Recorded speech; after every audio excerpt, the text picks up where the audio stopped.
I'm going to be gifting her $1,000 as well as arming her with the knowledge she needs to take the plunge as a complete beginner investor so she can start her journey to becoming rich and financially free. There's an old saying, be the person you needed when you were younger. And that got me thinking, sometimes with investing, the hardest part is just making a start. So if you're thinking about investing but find the whole process a bit daunting, or have started and want to find out some more, then this is the video for you. We're going to be going through everything step by step, from personal finances and taxes to investment strategies and actually setting up the core account. So make sure to watch to the end so you don't miss out on some great investment knowledge. We'll get started as soon as you hit that like button for the LTube algorithm. So Laura, what do you think when I say the word investing? I get a little bit scared. I know it's the way to go.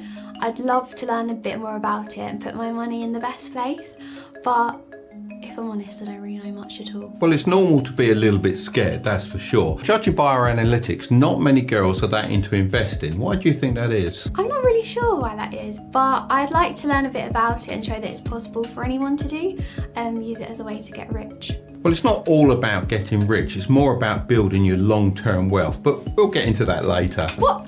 I was here to get rich. I'll tell you what I can do. How about this? I'm going to give you $1,000 to invest in anything you like. That sounds really good, thank you. Let's get going. I think we should. Let's dive in. People always say to me that they'll get good at managing their finances when they earn more money. But the truth is, anyone can go broke, even celebrities. You know, take Michael Jackson, for example. He was the king of pop with an estimated estate value of over $236 million when he died. But he left debts of over $400 million. So Laura, how would you say your finances are at the moment? I'd say they're okay. I don't look into them too much. If I want to go out for a meal with my friends, I'll spend the money. But I do try to save about half of what I earn. I just don't really tend to track it. Okay, well, tracking is a really good idea, and it's really easy nowadays to track your money using some of the apps that are available, and by tracking it you'll tend to spend less, so that's always good. But do you have any credit card debt or anything like that? I don't. I spend my money on my credit card, but then I do pay it off every month. That's great. You've been watching the videos, haven't you? Yes. It's always best if you use your credit card because it'll help you build your credit score. And if you pay it off at the end of every month, you're going to pay no interest whatsoever. And it's a win-win. Oh, okay. So why is building your credit score so important? Well, at some point in the future, you're going to probably want to borrow, be that for a house or for a business. You never know what you want to borrow for. And if you've got a good credit score, it's going to cost you a lot less in interest fees, and you're going to find it easier to borrow in the first place. So that's why it's so important to build a good credit score. Oh, okay. Taxes are something we should all care about, as at the end of the day, why would you want to give away more of your hard-earned money than you absolutely need to? When it comes to investing, in most cases, you are required to pay taxes on the profits that you make. This is called capital gains tax, and it's between 10 and 20% depending on your income. It's really important to minimize the tax you pay in these areas, so you're able to invest more for your future. And there are two really simple ways that you can take action. Now, the first is to open up a tax advantaged account, and the second is to start some sort of side hustle or business so you can write off all your expenses. Why is a side hustle a good thing to have? Well, it's all about when you pay your tax. If you get paid $100, for example, from work and you want to go out for a nice meal, well, it's all well and good, but you've already paid your tax, haven't you? So if that's 20%, $20 is already gone. Now, with a side hustle, you get your $100 and you want to go out for a meal, you can go out for a meal and you can then write that off. So when you come to pay your tax, you've got less money to pay your tax on, so you get taxed less. Is that like bad? No. It's 100% allowed because you're having a business dinner, you're talking business, and that business needs to be done over a dinner, so that is an allowed thing. Yeah, that sounds really good. I have been thinking about doing a side hustle for a while now. I think that's always something I've wanted to do in the back of my mind, but I haven't actually got around to it. It's just deciding what I want to do. I've been thinking about a lot of things, like I love seeing how people can do like Gymshark modelling on the side and being a bit of an influencer. That sounds amazing to me.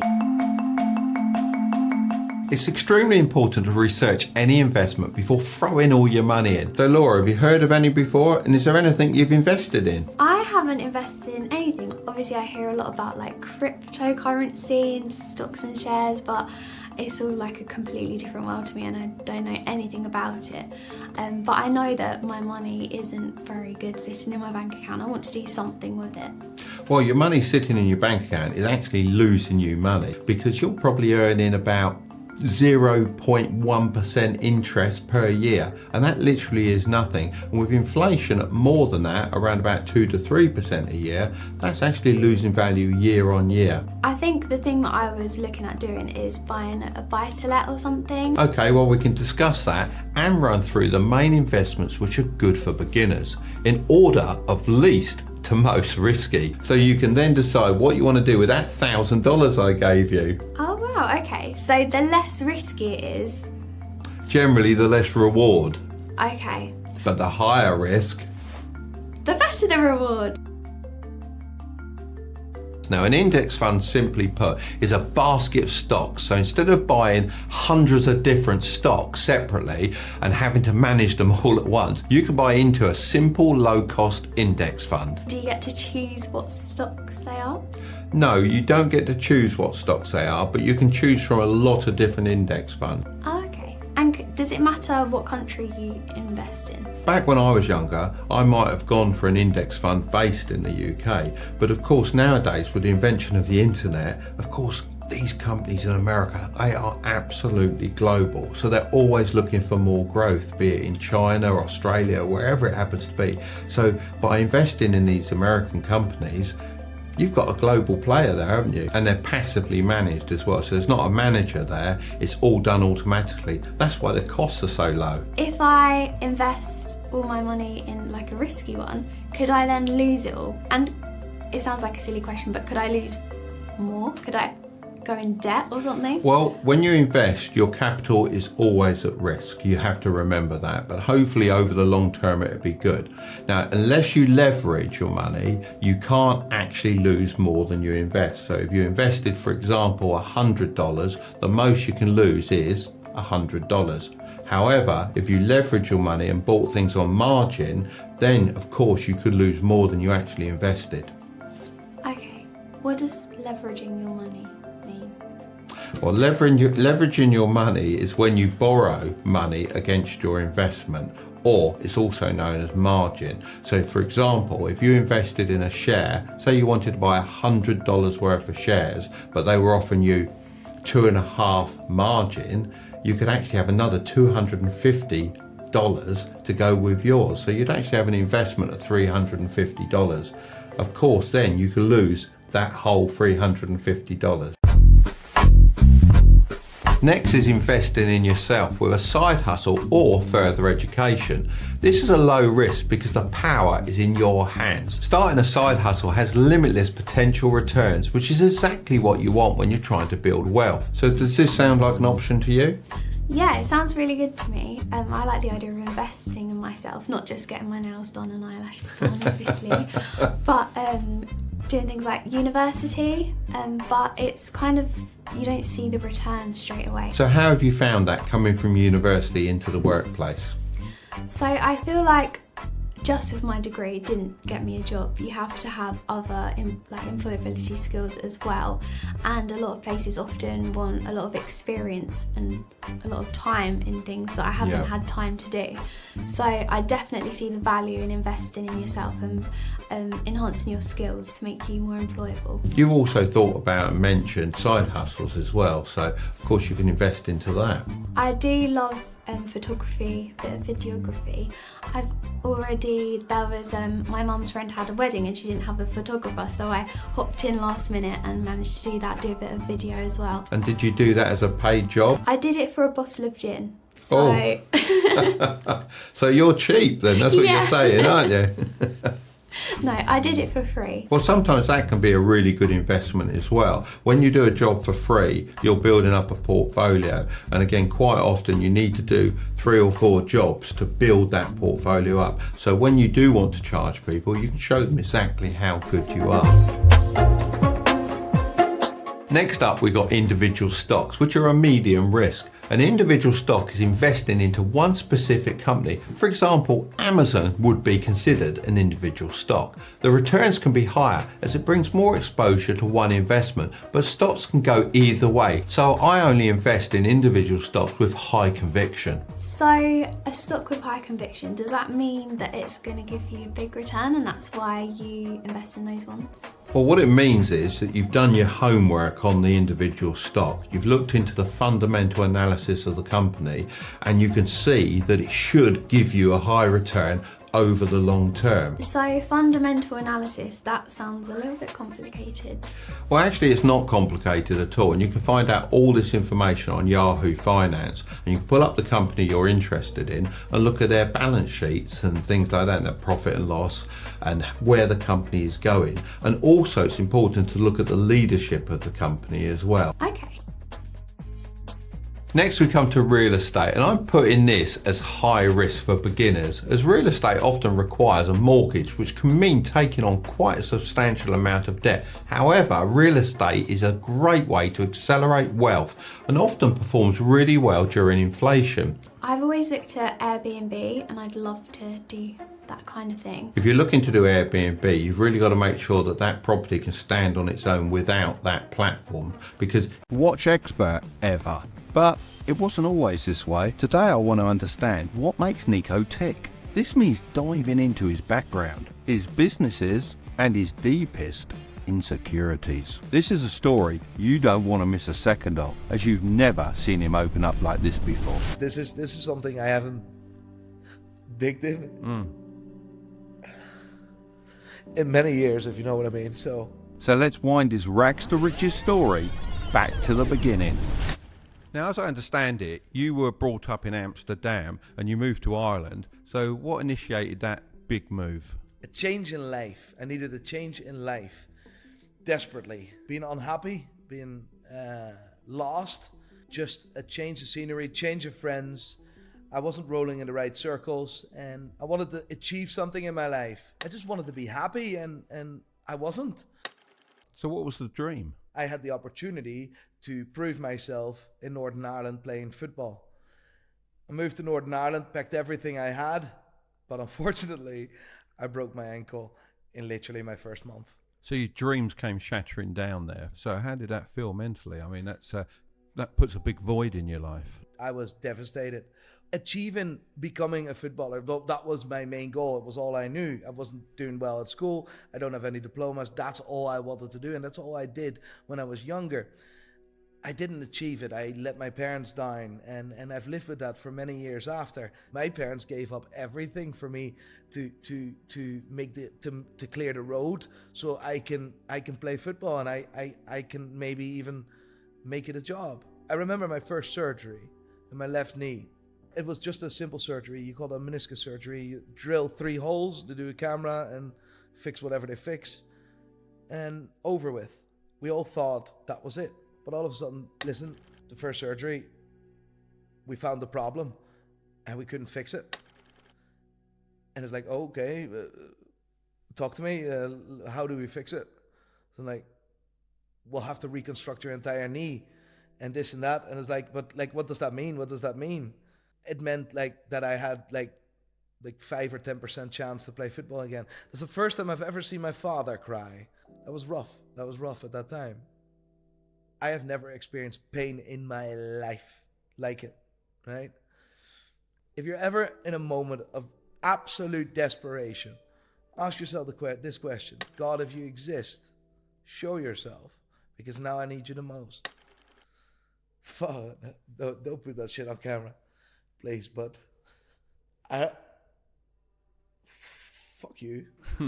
But the thing is, at 17, you're not equipped to be able to deal with these emotions, are you? No, that's the trouble. This is something I haven't digged in many years, if you know what I mean. So, wow. I don't know if I told myself this. I don't know if I fell asleep. I don't know. Whatever it is, because I always try to look at things very rational, black and white. But damn right, I had a period where I had no pain. how to break me in that way, like, fuck me. You see the ball or what?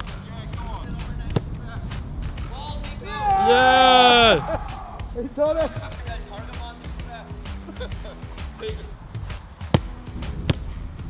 Pride and opinion in the watch business as it is today is the first time I actually succeeded in life. After everything I've done, I didn't do well at school. In anything I've ever done, every job I've ever had, I got fired. Do you have a problem with authority? Yes, significantly. Yeah. And I'm always late as well. Yeah, I mean, I have a similar problem with being bossed around at work, and I think we resigned in a similar way. I mean, I literally had enough, and I went, that's it, I'm going. There's my notice, I'm off. And I think you had a similar situation. I remember me driving into the office, and you need to go into the basement, and that's the parking, you park up. And I remember opening the door, and I stepped out of the car, and I knew when I looked around that this was going to be the last time I was going to be here. It's really weird. And I resigned there and then. Within 15 minutes, I jumped back in the car. Look at this door here, guys. Look at it. Oh, it's a safe door. Please place book for tomorrow. I can't even move it. Wow. So what you see here is basically everything from about £1,000 upwards to $500,000 to even further than that. From extremely rare vintage to really, really cool, quirky watches. Everything you see is watches that I really, really love, and that's what I want to display. Watches that I love. That's the watches I want to sell. That's why I don't sell certain brands. I refuse to sell certain brands because I just don't like them. Yeah. It's passion above profits. That's how I approach it. So you didn't have a job, you didn't have any plans. What was your first move? Funnily enough, in any of my companies that I have, I've never written a business plan. I just knew I just wanted to go into the watch world. I'm obsessed with watches, and I fixed and repaired watches as a side hustle, making a few quid. But how do you make money with watches? And that's literally where I looked at. I can either go ahead with repairing and fixing watches, but I'm not making really good money, not good enough to maintain myself. Let's try sell it then. So what was the first watch you bought and sold? Tudor Pelagos, Breitling Navy Timer, and a Rolex Datejust, reference number 116234, Black Dial. So straight in? Straight in, no kissing. No plan B? If you give yourself the slightest possibility that you have a safety net or there's an exit, and you'll never ever push yourself to the limit. Never. Well, selling one or two watches is one thing, but scaling that, how did you bridge the gap? I got a lot of help, a lot of incredible people. I'm a foreigner in a country that isn't mine, selling watches at the boot of my car. I mean, that's mad, isn't it? That's fucking mad. I don't get why people actually trusted me at the time. I wouldn't have. Like a guy that no one knows, who are you? I could have easily swapped it for a fake one. That's not me. In my small way, I wanted to make a small impact on the watch industry. So how does it feel to have this vault here with this massive collection of watches in? It is a really, really special feeling. I'm not very often in the shop anymore, but to give you an idea, when I started my business and when I got the shop fitted, and it cost me about 26 or 25,000 pounds to fit the store up, and that was the last money I had at the time. I didn't really have any watches because I had to sell everything to build the shop. I sat here on that chair for 2.5 years, every single day, at 8 o'clock sharp till 6 o'clock, every single day, including a Sunday, to just try to sell some watches. And the funny bit is I didn't even have a card machine. I've sat on that chair for 2.5 years, every day, no daylight, nothing, just to build the business to where it is now. It's unbelievable, like. It's great, isn't it? Aye. So what's the most expensive watch you've ever sold? Because that's got to put you on such a high as well. The most expensive watch that my team and myself have ever sold was $7 million US. $7 million. So was that one lump sum? Here's a watch, here's $7 million. No, it was different. It was, here's the money, here you have the watch. In reverse. So you always mention your team and you're very respectful of those. Yeah. Why couldn't you have made it on your own? You're only as good as the people you have around you, right? And I have incredible people around me, right? And genuinely, to scale a business, no one can ever scale a business alone. It's impossible. You can have an idea, you can have visionary. You're not a superhuman, right? I am not very good in organizing things. I am most probably the most chaotic person on the planet. But if I commit to something, I do it. And I will finish that job. Why I wouldn't be able to do it with my team is because everyone has his qualities. Well, I think the mark of a good businessman is to recognise someone that can do something better than yourself. Oh. And as soon as you get to that stage, you keep recognising parts of your business that can be done better by someone else. Yeah, exactly. Hello. Hiya. All right. Stephanie, meet Mark. Hello. Ashley, How meet are you, Mark. Stephanie? All Nice right. to meet All you. right. Ashley, did you say? Yeah. Hi. All right then. So this is where the magic happens. Admin, office, my personal life, and all sorts of things are being arranged here. I mean, that's a job, isn't it? Organising here. My life. That's a nightmare. I like the mural on the wall. Brilliant, isn't it? So this is the Amsterdam Arena. This is a surprise. This was Steven's surprise whenever we moved in. A bit of home. A bit of home on a pitch I was supposed to play. More magic. James, all those photos that you see on Instagram, these beautiful fucking photos, that's James. So everything is taken Nice to meet you, specific James. way. James, this is Mark. It's nice to meet you. So the pictures obviously are the aid to selling, aren't they? And without a good, Exactly. Without a good photographer, he'd be no one, would he? Exactly. Exactly. So everything was going well. So was it plain sailing from there on? Not really, no. Tell me about it. COVID hit. COVID changed my life. The coronavirus is the biggest threat this country has faced for decades. Close all shops. You must stay at home. Our business stopped, mate. No one was buying nothing. I didn't know what to do. I was panicking. I took half my stock and sold this at big losses. I gave up on my company on the first week of lockdown. I gave up. I just gave up. It was done. I failed again. I'm a disappointment again. That's lived with you for a long time, this disappointment thing. Yes. Yeah. Not being good enough. Not being failing. good enough. No.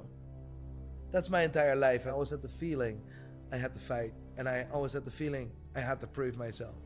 After a week of feeling sorry for myself, I just manned up. And the first thing I did is I called Stephen, the manager at Goldsmiths. Stephen, I know we've talked about this for a very long time, and I always joked about, but I'm dead serious. Are you joining my business? And I don't know if I can afford you, but are you joining my business? Because I can't do this alone. I can't save this ship alone. I can't save this ship, this sailing ship that is now floating somewhere without any direction. I can't save this myself. I need your help. There's $250,000 here on this bank account for all the shit I sold, right? It's gonna be a risk, and I'm not gonna promise anything, but it's basically do or die. From that moment, we started thinking, how can we do this? We need to fix the website. We need to fix this. So what started the YouTube journey? The fact that we needed an alternative way of marketing. We needed a different way of marketing. We needed to save the business, because that bank account, that $250,000 was going down very, very fast. And starting YouTube for an older chap isn't the easiest thing in the world to do, is it? I know Are you from calling me experience. old? Are you calling me old here? Well, I'd call myself a young 55, so that's about 45. I'd call you an older 35, so that makes you 45. So I reckon we're on a level here. All right, fair enough. But it's quite a daunting thing, isn't it, starting a YouTube channel? It saved my life, it saved the business, and it gave everyone a job today. Oh my god, this is so official. Nothing against China. Oh, we got 100K! Caffeine is good for me. Film as much as you want. It's my baby. I will get a tattoo. A very good morning from California. Subscribe. You found a niche where you roast celebrities about their watches and watch collections. Have you ever had any kickback from that? Recently, I did for the first time, yes. Funny enough, I got my first lawsuit. Well, it was brilliant. Did you enjoy opening that? I'm actually laughing my balls off. I was to be just going to honest. say, did you laugh at it or did you cry? Because it's one or the other normally. No, I laugh at it. Just get a 9-to-5 job, save your money, work until you're 65 and finally retire when you're too old to enjoy it. Luckily, one of the businessmen I looked up to explained it in a slightly different way. He said the word retirement should be replaced with the word freedom, because once you reach a tipping point when you have enough money to stop working, you have true freedom. Every day you can do exactly what you want, no questions asked. Maybe that's relaxing on a beach, sipping a pina colada, or building businesses that change the world like Elon Musk. When you have the ability to retire, it's entirely up to you how you spend your time. So on that note, today we're going to discuss the plan I use to reach my retirement goal in my late 20s, starting from $0. This may be a little extreme for some people, but that's just me. I'm either 100% in or I'm not in at all. Obviously you can take this plan at your own pace, and who knows, maybe you'll even beat me. We'll get into all of this right after you hit that like button for the L-Tube algorithm, as it really helps push this video to more people. Also make sure to subscribe if you want to grow your wealth. Phase 1 is all about your freedom figure. This is the target that you have to reach in order to have full control of your life. This is something you should know even if you've got $0 in the bank. If you don't know your freedom figure, then it's a bit like being blindfolded in a running race. You can't see where you're going, so you may end up putting all your efforts in going in the wrong direction, or even tripping up and falling flat on your face. The reality is there are 3 types of people in this world. There are doers, dreamers and drifters, otherwise known as the 3 Ds. Actually thinking about it, when I was at school they gave me a cap with D on it. They must have known I was a doer. So let's start off with drifters. They go through life living paycheck to paycheck without any financial aims. They don't really see the point of saving or investing money, as retirement feels like it's not something a young person needs to be thinking about. Dreamers do have financial goals, but they don't have any plans in place to actually achieve them. So they will forever just stay dreams. And finally, doers. They have financial goals, but most importantly have a plan to reach them. And that's where your freedom figure comes in. This is a very individual thing, and it all depends on how much you want to pay yourself each year when you retire. There's actually a great way to figure this out, and it's called the times 25 rule. So let's firstly assume you want to make $50,000 per year without working. Secondly, we would need to multiply 50,000 by 25, which gives us $1.25 million. The idea is that you're able to withdraw 4% of this per year without ever running out of money. And you guessed it, 4% of $1.25 million is $50,000. $1.25 million? How am I ever going to get that in 7 years? This video's a lie. I know this may sound tough, especially if you're starting from $0, but it is possible. No one said it's going to be easy, but with the right approach, it can be done. I mean, if I can do it, then so can you. In the early stages of your retirement plan, the way you think about money is crucial. It's all about getting the right mindset in place. The key is to prioritize building wealth over cash flow. This is because building wealth is about locking your money away in assets that increase in value, whereas cash flow gives you more money flowing into your pocket. Now this may sound great, but it can lead to a variety of problems such as lifestyle inflation and sky-high taxes. Cash flow is extremely important, but more so later in life once you start to unwind. This is why whenever I made some extra cash when I was younger, I made sure to reinvest the majority of it. Of course I get it, sometimes it can feel really nice to secure some profit and lock it away in your bank account.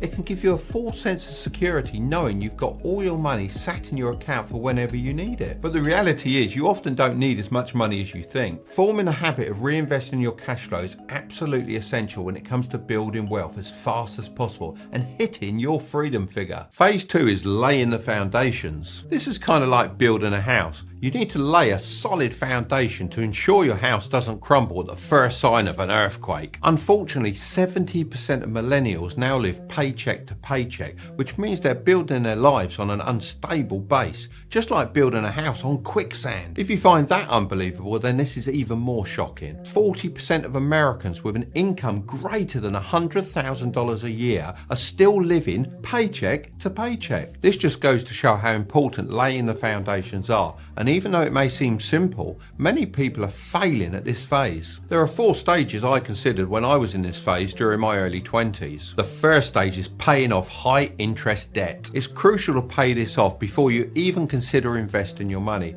as high interest debt is holding you back. But saying this, it is very important to understand the difference between good debt and bad debt. Good debt is anything low interest that makes you money. For example, the mortgage on a rental property or low interest finance on a laptop to build an online business. Bad debt is high interest debt that doesn't make you any money. For example, shopping for clothes on buy it now, pay later, credit card debt, or even a typical bank loan. All of this debt needs paying off as soon as possible. I was in quite a lot of debt when I was 18, and in order to get out of it, I used the debt avalanche method, which involved making the minimum payments on all my high interest debt. Then I used any extra money to pay off the debt with the highest interest rate first, which was my store credit card at 32%. Crazy, I know. Signing up for that was a huge mistake, which I've talked about in some of my past videos. I then worked my way through the bad debt with the lowest interest rate, which was my car loan at around 15% at the time. Within a year, I'd managed to get everything paid off. The big lesson here is you can't invest to build wealth when being weighed down by bad debt. Stage 2 is putting aside an emergency fund. This is essential for your foundations, because if you start investing without an emergency fund, you might find a few months down the line you get into a spot of bother with an unexpected expense and no cash to pay for it. You will then have to pull your investments out to cover the expense,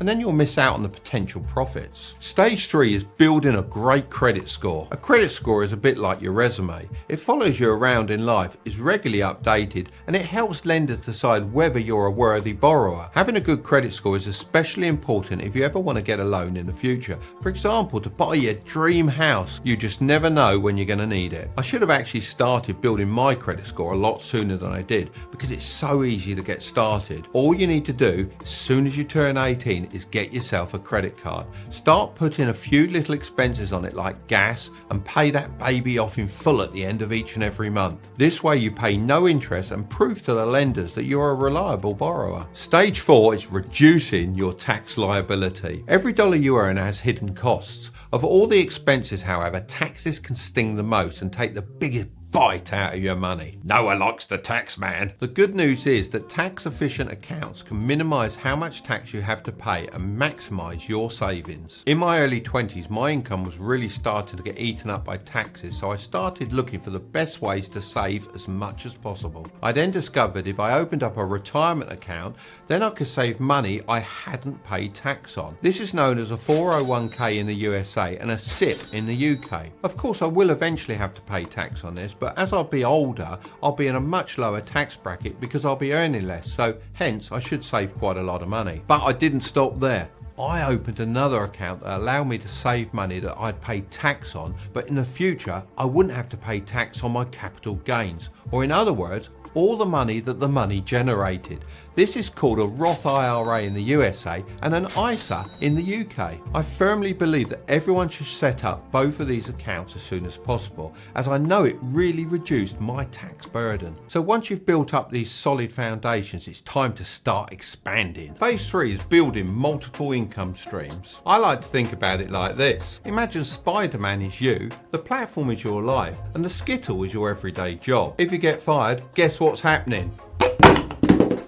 Now imagine this, Spider-Man is you, the platform's your life, but now you have multiple income streams. The stock market could crash, you could lose your job, or your side hustle could fail, but your life is supported by your other income streams. This makes it very hard for someone or something to come along and strike you out. A secure job is nowhere near as common as it once was, with the average person now working 12 jobs in a lifetime. There isn't one perfect solution for everyone, but something that has worked for me over the years is to pick side hustles that take advantage of my existing skills, as I don't have to learn something completely new. This will often end up being something you're passionate about as you develop the skills without even knowing it. Sometimes we can lean towards what will pay the most, but when looking to build long-term wealth, sustainability is important. So when waking up every morning, being passionate about your line of work is a great idea. As Richard Branson once told me over lunch, there is no greater thing you can do with your life and your work than follow your passions in a way that serves the world and you. Well, that's actually one of his most famous quotes, but he did say something along those lines. It was about 20 years ago, but one thing I do remember all the details about was the fantastic spaghetti bolognese he made for me.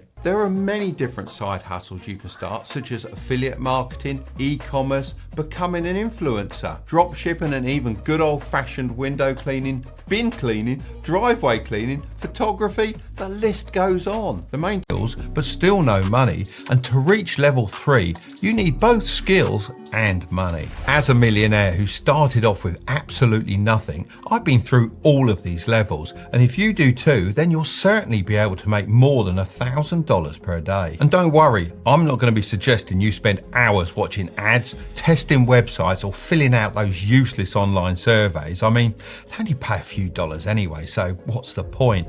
Instead, I'm interested in the big bucks. So these are side hustles you can make good money from. Of course, the faster you progress through the levels, the more money you can make. Level 1, no skills, no money. In this level, it's all about using your time as strategically as possible to create the most amount of money. The first side hustle is being a content critic. This one isn't as well known, but it's definitely in high demand. I'm even willing to pay someone to do this for me. So listen up and let me know if this sounds like something you'd be interested in. The job of a content critic is to give unbiased, honest feedback. Honesty is such a rare thing to find. Most negative comments come from haters, and fans rarely like to offer criticism as many people take it the wrong way. The majority of content creators have developed a tough skin and are actively looking for ways in which to improve their content. That's why, if you're a genuine fan of a particular YouTuber, then you could actually be far more valuable than you realise. So if this sounds like something you could be interested in, then leave me a comment below suggesting what content you'd like to see on my channel, and I'll reach out to the people with the best ideas and be their first client. I'm happy to pay a fair amount for a great feedback report from a viewer, and I'm sure many other creators would be open to doing the same. With multiple clients, you'll be able to build up to more than $1,000 in no time. The second side hustle is flipping Instagram theme pages. This is something you can do with just an iPhone and a bit of time. These are pages that are focused on specific subjects.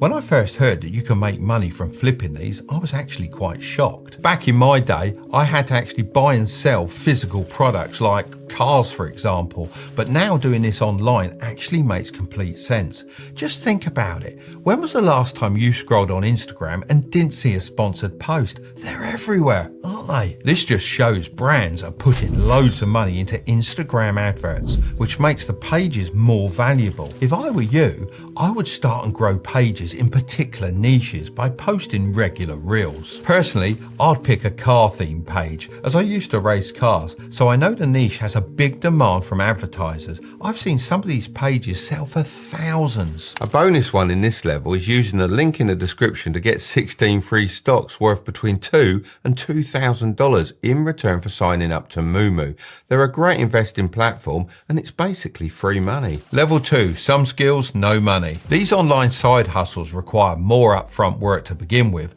but as you develop your skills, you'll be able to charge a lot more than the average person, as you're providing more value, and this of course equals higher pay. The third side hustle is designing thumbnails. I actually ran a competition to find a thumbnail editor for this YouTube channel. I did this on my Instagram and we had hundreds of submissions. You might be thinking, if hundreds of people applied, isn't there too much competition? In all honesty, only 3 designers actually stood out to me in that competition, as they took the time to understand my style, and rather than just creating a pretty graphic, they really considered how they could get people interested in clicking. Creating effective thumbnails is more of a psychological task than a graphic design one. The best thumbnails are often simple to create, but the idea behind them is very clever. Just think, if you can increase a YouTuber's click-through rate by even 1 or 2%, then hiring you means instant profit, and you're justifying your own wage. Out of the 3 candidates that stood out, I hired 2 of them myself, and I recommended the third to one of my friends. If you can master this skill and sell 10 thumbnails in a day for $100 each, then that's $1,000 right there. You could charge less and do more, or even charge more and do less. The choice is yours depending on your skill level. The 4th side hustle is tutoring.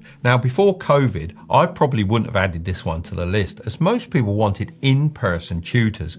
And honestly, this business model isn't great, as it's very time intensive, and the amount you can charge is also pretty capped depending on the competition in your local area. However, I really think the world has changed. If you're talented at a particular subject, it may be a great option to teach it online. The key here is to sell the transformation rather than the tutoring itself. I mean, most people don't really go to a personal trainer to improve their technique. They go to become a fitter person. That's why they're always using before and after photos to advertise their services. The same goes for tutoring. You need to sell a specific outcome to a standardized test, such as GCSEs and A-levels in the UK. Facebook is the perfect place to advertise, as it's full of mums that want their kids to do better than everyone else's. Trust me, if you find the right Facebook groups, the demand is sky high. The great thing about doing it online is that you can cut out all the travel time, which means you can work with more people and earn more money. You also don't have to just work for people in your local area, as you can teach anyone anywhere in the world. If you're able to sell 10 spots in a group class for $25 each, then that's $250 an hour. Once you achieve this, you can start filling more hours. You may think that people won't want group classes, but if you give them the outcome you promised, it doesn't matter how you deliver it, especially if you put all the students in a Facebook group and offer them support outside of lessons. Of course, if you're selling the outcome of getting into medical school or completing your exams as a doctor, then you can charge way more, as the potential outcome you're selling is worth a lot more money. The 5th side hustle is creating logos. Have you ever looked at a famous logo and thought, that's so simple, I could do that? I know I certainly have, and I'm ancient. So I'm sure you younger guys watching this will be able to master this one easily. We recently held a competition on my Instagram account where we paid the winner $1,000 for creating a logo for our brand, Strike It Big, which is run by my son and I. We weren't looking for crazy design skills, it was all about the idea. Even if the logo was hand drawn, we were prepared to pay the money if it was a good idea. With this side hustle, no one cares. Every time there's a global crisis, most people panic. They're all over the place. Smart people take advantage of the situation. That's why these strategies will work whenever there is fear and panic around. So today I'm going to be running through how you can make millions from the coronavirus market crash and any recession causing crisis in the future. By having the right finances in place, I was able to ride out the last 2 recessions and grow my business back to full strength in an incredibly short amount of time. Before implementing anything, make sure to speak to a financial advisor about your individual situations. Let's first break down what a market crash is and why it's happening. Our economy has seen incredible growth over the last decade. It's been up, but now recently it's come to an end and it's started to crash. Now, when companies are making more money, it of course creates more demand for jobs. And when more people have jobs, they earn more money. Now, this chain of events is extremely delicate. If just one link breaks, such as people not spending money, then the whole system, it just collapses around us. We are currently seeing a chain of events break down on a huge scale, partly because of the virus, but mainly because of the mass fear caused by the media. It's not the end of the world, like the media would like you to believe. Their main aim is to get more people watching and reading the news, as they can make more money from advertising revenue that they depend on. On top of this, there are huge disruption problems to supply chains, especially people like Apple and Amazon, who depend on all of these items coming from China. It causes a trickle-down effect. This is why you may have seen bare shelves in the shop and people even fighting over toilet rolls. Who would have ever thought that? Lots of investors see this unfolding and start to panic. They sell off stocks and shares. Now, the biggest takeaway from this is that fear is the number one enemy of the stock market. But you know what? It could be your number one friend. In situations like these, you have to adapt, just like a virus. Look for the opportunity and don't become paralyzed or overanalyze everything. Be smart and take action. Even if it's not perfect, just take that action. Without any further ado, let's jump in. Number 1, reduce your spending and build a safety fund. Be unbelievably stingy. Put it all towards building a safety fund. If you don't already have one, it's the most important thing you need to do. This safety fund should consist of 3 to 5 months of your living expenses and only used in an absolute emergency. Now, this safety fund is like your protective shield. You can hold it up, hold it against everything. It's going to protect you against unexpectedly getting fired or if you have a slow month with your own business. But most importantly, fear won't affect you in the same way. Number 2, index funds. Now you have your safety fund, you can afford to invest the extra money that you have coming in into an index fund. These funds are one of the safest long-term investment strategies you can take advantage of. Now, index funds are comprised of lots of different companies, therefore they can go up or down with the market. Because people are currently scared, the market has dropped in value dramatically. Now, my prediction is the market will be worth a lot more money in a year from now. If things start to improve with the current situation and people start getting better, then it will kickstart the chain of events and the market will bounce back dramatically. I wouldn't recommend this strategy to anyone that isn't prepared to invest for at least 5 years. Now, one of the most popular index funds is called the S&P 500. This is comprised of the biggest 500 companies in the USA, such as Apple and Amazon and Microsoft. Now, the amazing thing is that buying and holding this fund for a 20-year period has never lost anyone any money.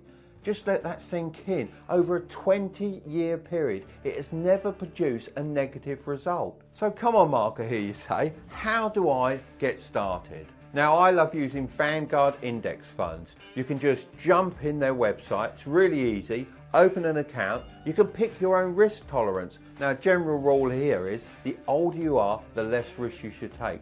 Don't be put off by the complicated words. Do some extra research around what funds are best for you and start investing consistently each month, the same amount, just keep investing. If you can make it automated, then even better. Like the saying says, the best time to plant a tree was last year, but the second best is to do it today and get going. The main thing to remember is don't panic when your investment goes down. Don't even look at it, because if you leave it there for long enough, you're going to make a... is inevitable, which means people will face financial trouble, possibly lose their jobs and maybe even their homes as well. But this doesn't have to be you. If you make the right decisions now, then a recession will be a golden opportunity to make more money than you've ever imagined. After all, it's coming, so you may as well profit from it. So in this video, I'm going to share the blueprint I used to make millions of dollars in the last big recession. And as you can probably tell from my hair color, I've lived through 2 major recessions, so I'm experienced when it comes to this topic. But hold your horses, before we can get into how you can beat a recession, we first need to talk about what a recession actually is. Recently, the economy has been booming. Products have been selling faster than ever, and companies have been growing at breakneck speeds. But at the same time, the world is unstable and things are beginning to unravel. A recession is measured by GDP, which stands for Gross Domestic Product. Now, this might sound boring, but it's the total amount of all value created in an economy. If you were to buy this RC car from me, for example, this would actually contribute towards the GDP. Now, if this goes down for more than 6 months, we're officially in a recession. By the way, if you want to buy this car, let me know. Before the last big recession in 2008, I spotted the signs early on and I knew there was a prize waiting for me as long as I could complete the 3 challenges that stood in my way. Nowadays, this mission remains the same and you can set yourself up for the same success by following my strategy, no matter who you are. The first challenge was the stock market. I needed to figure out how to outsmart it, and this is still just as important for you to focus on today. Stocks are one of the easiest things to start investing in, as it requires very little time and effort to get started, and the upside potential is huge. No one tells you this at school, but if you have an average salary and invest 10% of it correctly each month, then you're almost guaranteed to become a millionaire. So is now the right time to buy stocks, or is it best to wait considering the uncertain times ahead? Well, the sad thing is, when it comes to investing, most people don't even get started, as they see the stock market as a place for the rich to get richer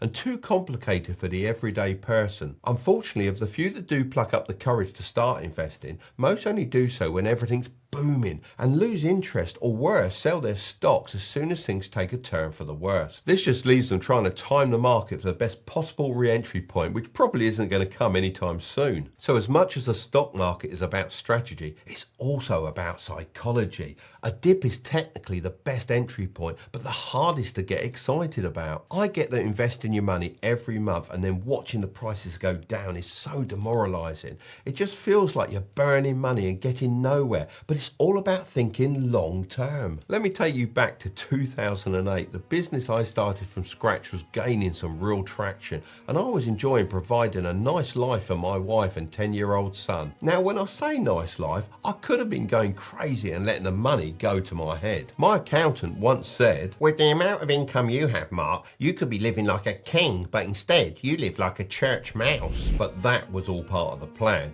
I knew that a recession would come and that a market crash would also be right around the corner.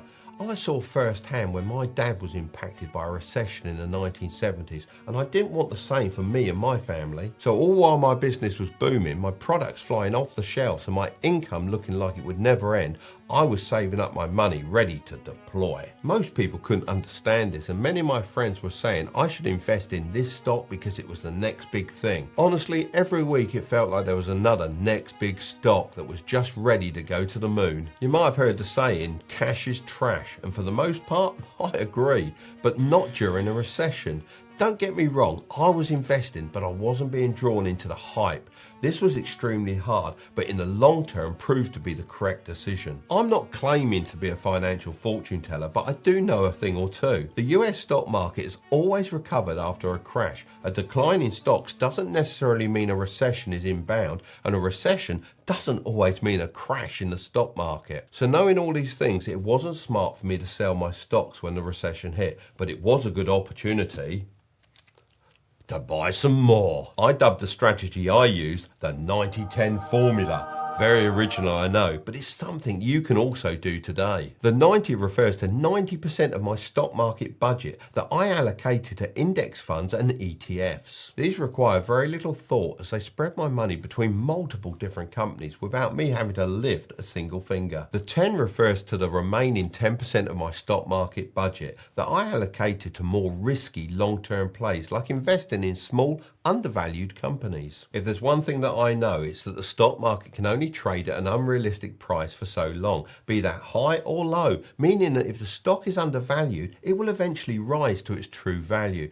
But the same rule applies for overvalued stocks. This is why I limit this kind of investing to 10%, as even with my fundamental analysis, which is essentially checking the balance sheets and cash flow statements of a company, I can't be right 100% of the time. But at the end of the day, with smaller individual stocks, the upside potential is so huge, you don't even need to risk more than 10% of your money. The main message here is not to sell and keep investing, if anything, more aggressively than before. I mean, would you hold back when all your favourite items were selling at bargain prices? Of course you wouldn't. So why is it any different when the stock market is on sale? If you want to start investing, then it's great to get your journey kick-started with a free stock from public.com worth between $3,000 and $1,000 if you're in the USA. I'll leave a link down below if you'd like to pick that up. Just remember, with investing, your capital is at risk. But let's address the elephant in the room. I know that most people want it all now and they don't care about investing for the long term to eventually retire. And probably know I've got a bit of an obsession with turning $100 like this into as much as possible. And I think $100 is the perfect starting point, as I feel that most people will be able to find this amount of cash by doing some sort of side hustle or working some overtime. Today I wanted to do something a little different and introduce a time limit. So all the money making ideas I'm going to be discussing with you today should be able to turn $100 into $1,000 consistently over a 24-hour period. But Mark, if it was really that easy, everyone would be doing it. Well, this certainly isn't going to be easy. So if you think that, then please stop watching the video right now.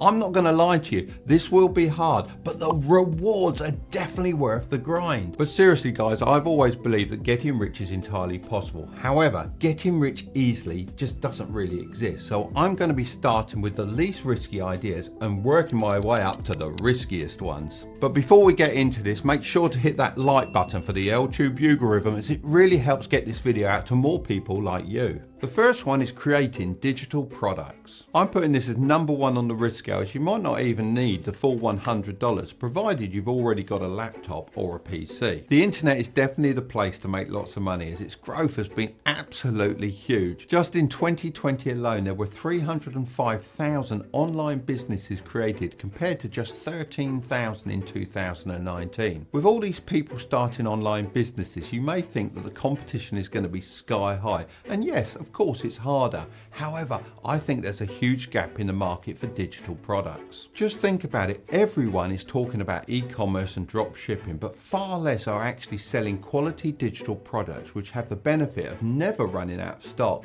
and no shipping costs, as it's all done over the internet. The thing I love about digital products is it can be fairly passive. Of course, no income is truly passive, but if you can create a digital product once, you can sell it over and over and over again. This sounds great, but what actually is a digital product? A friend of mine created a digital template system you can use on Instagram just off the back of a problem sent in by one of her followers who wanted to stand out. Within a couple of hours and no more than $100 invested, the templates were designed, and now she sells thousands of dollars worth every week. So you could use your $100 to buy some editing software to create these products. Or you could even pay someone on platforms like Fiverr to do the work for you. Then you could list them on websites like Etsy and start making some sales. I've seen these templates selling anywhere from $5 to $100 plus, and you only have to make it once and it sells again and again. That's the beauty of it. Once you've got some more money to play with, nothing is stopping you from running adverts on Facebook and reaching even more customers. But if Instagram templates aren't for you, then it doesn't stop there. You can make software, YouTube banners, ebooks, games, email templates, or even online courses. Creating and selling online courses is a booming market internationally, and in my opinion, it's one that's lacking a lot of quality. There's a massive demand for quality courses that teach useful skills rather than all the fake gurus who sell theirs for $997. I feel like they have given the e-learning market a bad name. However, it's expected to exceed $325 billion by 2025, and with a yearly growth of 5%. The second one is starting a service-based business. I'm putting this at number 2 on the risk scale, as the initial setup is pretty straightforward with only $100. This type of business is only really limited to your time. If you're prepared to put in lots of work, then you will be able to turn your $100 into $1,000 consistently once you've built up your client base. Some jobs you can make an absolute fortune from doing because your customers don't feel it's worth their time. And I have to be honest, I agree with this. I'm typically busy with business, and it doesn't make sense for me to waste 2 hours washing my own car when I could just pay someone $20 to do it for me. And this is something you can take advantage of. Washing cars could be a great service-based business to get into, but it probably won't make you $1,000 a day unless you become a professional detailer or start employing your friends to work for you so they can serve more of your customers. Once again, it's all about getting creative with the service and value you can provide your potential customers. My son Curtis is 23, and he is behind a lot of the strategies that helped my YouTube channel grow from 0 subscribers about a year ago to now over 700,000. Because of this, he can now comfortably charge over $2,500 for a few hours of his time as a consultant. The list is endless: mobile dog grooming, dry cleaning, delivery and pickup, mobile locksmiths, mechanic, and that's just to name a few. It's all about playing to your strengths and finding a unique mixture of skills that can add a lot of value to your customers. Maybe it won't make you $1,000 in your first day, but with some hard work and dedication, you could absolutely scale it up to $1,000 a day and beyond. Next up is reselling. I'm talking flipping items from garage sales and charity shops. I'm putting this at number 3 on the risk scale, as with this strategy you will have to purchase the items before actually selling them. This means that if you make a mistake or buy something no one wants, you may be stuck with the item and no profit. At garage sales you will have lots of motivated sellers because they probably just want to clear out their house. This means some valuable items get very easily overlooked. Just think how many priceless Pokemon cards were sold at garage sales. When I was younger, this wasn't as easy to do as I didn't have a phone with an internet connection, but nowadays you have such an advantage. Of course, it helps to do some research before to know what you're looking for, but whenever you're unsure about the item, all it takes is a quick check on eBay to see what the market value is. You even have the advantage of putting your negotiation skills to the test. If you can manage to get the price down, you'll make even more profit. I recently turned a $100 purchase of second-hand model trains into just over $1,000 because 2 of the items happened to be very rare. I gave a fair price based on what I thought I could sell everything for, and then as luck would have it, I had people fighting over them on eBay. I had a bidding war on my hands, and it's a great thing to watch as the price just keeps going up and up and up. You could spend the day hunting for hidden gems and then go home and sell them on global marketplaces like eBay, Etsy, Amazon and Facebook. This is the perfect way to sell them, as online shoppers can be lazy and not everyone can be bothered to go and find a good deal. Of course, you don't have to buy products at charity shops and garage sales. You can turn to the internet instead and hunt for some great deals. A good strategy I've used is searching for common spelling mistakes, as this allows you to find listings that no one else has seen, and therefore there's less competition when you're trying to bid for the items. I work out what I can sell the item for, and then I offer 50% or less. I aim to at least double my money. And who knows, maybe you'll even scale this into a real business and begin buying inventory in bulk. I really believe that with a bit of skill and a large range of garage sales, you would be able to turn $100 into $1,000 within 24 hours. Let's now talk about buying materials to create physical products. I'm putting creating your own products as number 4 on the risk scale, as it does require you to have some creative skills and also the ability to do some proper market research to make sure people want your product in the first place. But with that said, by making your own products, you can generate much more money than reselling, as you're only paying for the materials. This means you have a much higher chance of securing that $1,000 profit per day. When I was younger, I used to build literally hundreds of radio controlled cars. I was friends with a model shop owner, and I noticed that many customers didn't want to build their own cars from scratch, as all they wanted to do was race them around. So after identifying this demand, I decided to buy the materials and charge a minimum of $30 for my time. It took me 2 hours to complete each model, so in 24 hours I could make $360. But that was way back in the 1980s, so you could definitely charge more for your time now and possibly hit that $1,000 mark. This could apply to so many areas, and all you need to do is promote yourself online, be it building model cars, making arts and crafts, or even building furniture. Now that takes me back to my carpenter days, that's for sure. Now let's get into crypto trading. I'm putting crypto trading at number 5 on our risk scale because it's such a new investment, which means certain coins can be extremely volatile, sometimes even shooting up over 1,000% within a few days. Of course, this is very exciting, but it also means the opposite is true and you could end up losing all of your money. You may be wondering why I've skipped investing in stocks and dived straight into crypto. The truth is, it's just not very common to make $1,000 from $100 investment in the stock market over a 24-hour period. Of course, it's possible with certain penny stocks and short squeezes like the GameStop situation, but these are often hard to spot. Because of the juicy returns from crypto, I've actually noticed a decline in the amount of people interested in the stock market, especially from the younger generation. The thing to remember here is that although stocks might not be as exciting, they can still offer some great returns over the long term and have been around a lot longer, so are generally regarded as a safer bet. On that note, public.com is currently giving away a free stock worth all the way up to $1,000 if you're in the USA, and Free Trade are giving away a free stock worth up to £200 if you're in the UK. I'll leave the links in the description below.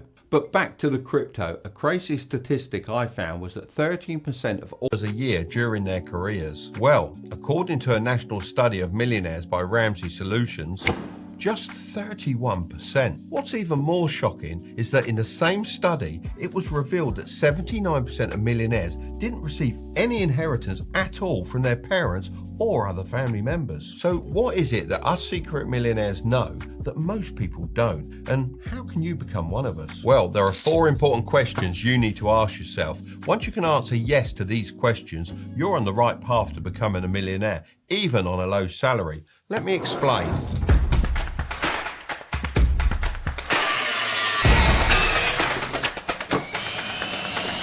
So, when it comes to your finances, there are only 2 levers that you have control over: your income and your expenses. This looks pretty simple, right? Well, the facts say the opposite, as more than half of Americans earning over $100,000 a year are still living paycheck to paycheck, as their expenses are just too high. It doesn't really matter if you're on a high or low salary, you just need to be able to work these levers correctly in order to create positive cash flow. Let's play a little game. Do you think an 18-year-old that has a positive cash flow of $250 per month will retire a millionaire? Yes, he'll actually be worth around $1.1 million. How about a 25-year-old with a positive cash flow of $500 a month? Yep, they would be worth even more at a whopping $1.3 million. Okay, here's the last one. A 50-year-old with a positive cash flow of $3,000 per month. Actually, no, they'd get very close, but they'll only make it to about $950,000. This shows why it's so important to start thinking about this stuff while you're young. These calculations were based on 3 different factors. 1, their positive cash flow is saved every month. 2, they get an average yearly return of 7% on their savings. Now, you won't get this from a savings account, but it is the average return of the S&P 500. We'll get into that later. And 3, they retire at 65 years old. So, what is the best lever to focus on to create positive cash flow? Well, let's first talk about your expenses. I know it's not sexy, but if you start using one of those money tracking apps, you'll probably be shocked at how many tiny payments are going out of your account each month. Just think about all those subscriptions you don't even use. Those alone may add up to over $30 a month. I'm not saying to cancel the stuff you actually use, just the things you don't really care about. One of the biggest financial burdens for most people is high interest debt, particularly credit card debt. It's crucial to eliminate this debt as soon as possible. Imagine if I told you you could invest and earn a return of 27% per year. You'd probably laugh at me, but credit card companies charge you this crazy interest rate year after year. So stop allowing them to drain your finances and start using credit cards to your advantage. Pay off your balance in full each and every month. Improve your credit score and earn points that can be redeemed for free flights. Most online gurus would stop there and not even talk about the other lever, but this one,